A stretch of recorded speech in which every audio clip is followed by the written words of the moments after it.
Hello everybody, today's video, as you can probably see behind me, we're going to do we're going to prepare our 30 drill for work.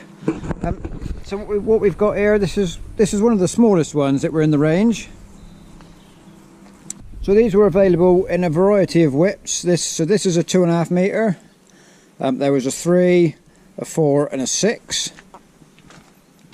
And they were more often referred to by the number of rows rather than the width.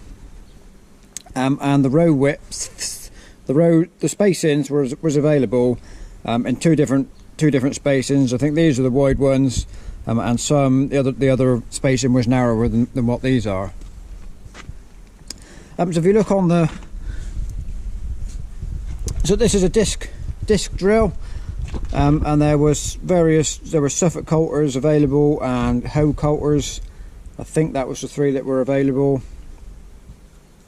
And this particular one is what they call a combine drill, so that you can drill seed and fertilizer at the same time, which is why there was two inlets to the coulter. So if you were involved in arable farming in probably the 1970s, these were common. Really common. You know, this was the market leader back at the time. Even if you didn't have Massey tractors, a lot of these went onto arable farms with other makes, because they were quite well renowned for reliability, and I think, as far as I can gather, they were pretty accurate at speed. And when you're covering a lot of ground, obviously, if you can go quick and still get your accuracy up, it made them popular. I don't know the date of this one, but looking at the stickers on it leads me to believe he's quite an early one. I don't know any figures of production figures, but they were as common as they were. They would have been in the many thousands of them built. So the purpose of this video, we're going to prepare it for work. We're going to actually use it. So these here are the seed metering units. And what we've got rubber hoses that catch the seed from here and take it down into the boots. So what we do, we always take the rubbers off, put them in the tank. They're in the hopper to keep them in the dark so they don't perish, and they last much longer. So that's what we're going to do in this video. We're going to get all the tubes on, we're going to grease it round, and just generally make it ready for work. So quite a simple drill, just basic drawbar on the front and one hydraulic service which operates this ram here. So pressurizing the ram pushes the coulters into work, and this yellow marker comes and lines up with the sticker on the ram to let you know your depth. To adjust the depth of drilling, there's a variety of holes you change your ram into. So your ram is always fully extended, and you change the amount that goes into the soil on these holes. And as far as I can make out, this guide just tells you that you're still in the right place and you're not losing pressure, because obviously if you lose pressure, your coulters lift up out of the ground, which is not what you want. So an optional extra on these drills, and is the reason we own this one. This on the back is a grass seed box, which is brush fed, as you can see. So put your grass seed in, this roller turns with the brushes on, brushes the seed down these tubes and drop it off these tubes. In there, there's that spring is holding, so the spring is holding the pipe, and you can't see it, but under the bottom there, that spring goes across the center of the pipe, so that as the seed comes down the pipe, it hits that bit of spring and creates a spread pattern. It just drops it onto the soil, and then the covering harrows just cover it over. So it's not drilling the grass seed, it's just broadcasting it across the full width of the drill. So obviously it's what they call an end wheel drill. There's a variety of different size wheels depending on the width of your drill. We have had to replace this one because we had a perished tire, and we've been looking for a tire for the last month or so, because we knew the tire was perished. we knew we wanted to replace it, but we couldn't find one with a decent pattern to match. So for the amount we're going to use, we just put our spare, this is just a spare tractor tyre on.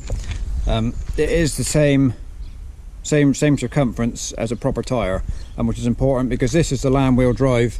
Under here is the gears that we set our seed rate on, so we needed the right size tyre, but the fact that it's just a tractor tyre won't affect, you know, it'll still drive.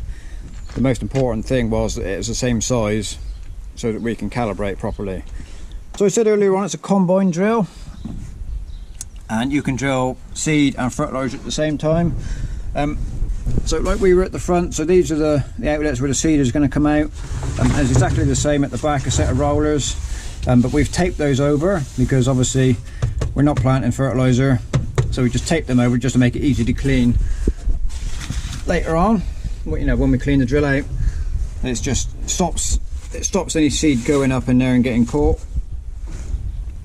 But you'll see there's a series of turnbuckles across the middle, and what these are for, there are some filler plates that you put in to divide your hopper in two, and those plates are not straight, they're a funny angled shape, and they will fit either way, so that then gives you a ratio. You can change your ratio of seed to fertiliser by having the cranked plates, or as we've done, take them out to fill the entire seed with hopper and get more capacity. So on the inside of the lid are all the setting rate, the setting charts for setting up your seed rates. So we've got, I mentioned earlier, the row widths. So this is a 6 7/8. So we've got 6 7/8 of an inch or 5 1/8 of an inch, and obviously depending on what spacing you've got to, you know, set everything up right. And here we have got a series of crops again for using a fine feed roll for small seeds. So, you know, kale, rape, mustard, all those are very small seeds, or you've got your standard cereals here.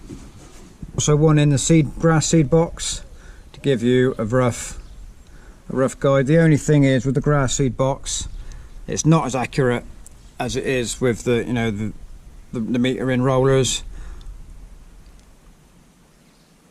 So it is, you know, it is a bit trial and error to get the grass seed rate right. But for cereal, or, you know, any seed, you know, for actual cereal seeds, you can set it very accurately. Which the first thing we'll do, we'll whip this guard off. It's just a couple of wing nuts, and check, because I'm not entirely sure. It's a few years since we used this, and I can't remember where the grease points are. But we'll go round, just check everything.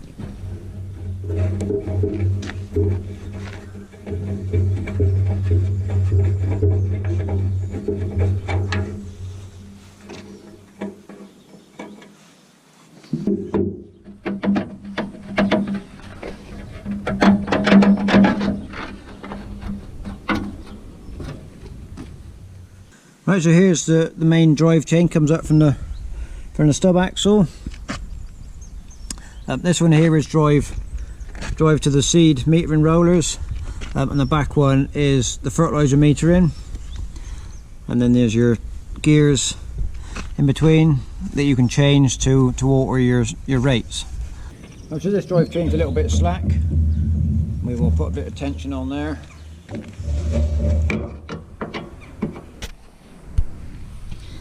So as you can see, the tensioner is just on a slotted hole. I think what we'll do, you can see how worn it is. I think it's just a wooden block, that is. So what we'll do, we'll turn it over. We're going to hang the expense. We're going to use the other side. And just push it down, bit of just hand tight. Hand tension on the chain is plenty. And then we'll just do the nut up on the inside. Hold it there. We'll just dribble some oil on. It's turning.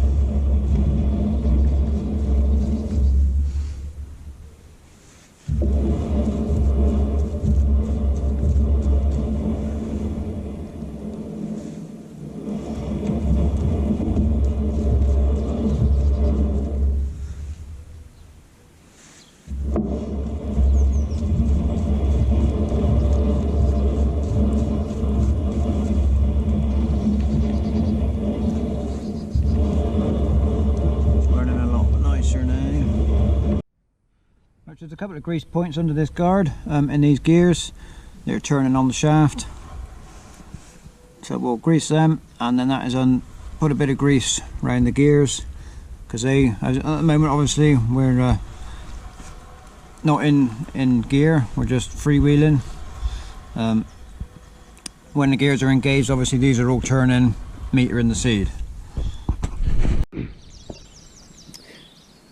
Right, so we're into the next day now, so I ran out of daylight last night. So next job, we're going to put the seed tubes on. As you can see, we have two different lengths of tube to take account of the stagger in the coulters. So we need the longer tubes feed the back row, and then the shorter ones go to the front row of discs.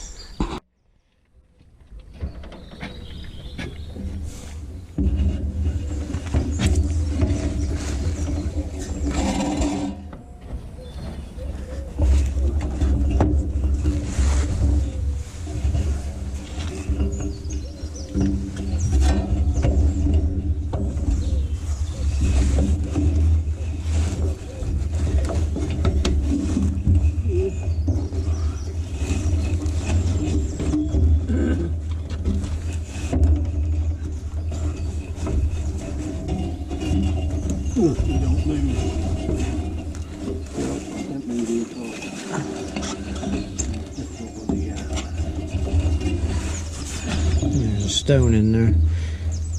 Well, whether that's causing it, I don't know. You're seeing it? I can see a stone, yeah. Go and get a pry bar. So, seed tubes all fitted. So we're all set, ready to go to work now. So thank you very much for watching. We'll see you next time, and next time we'll be using it.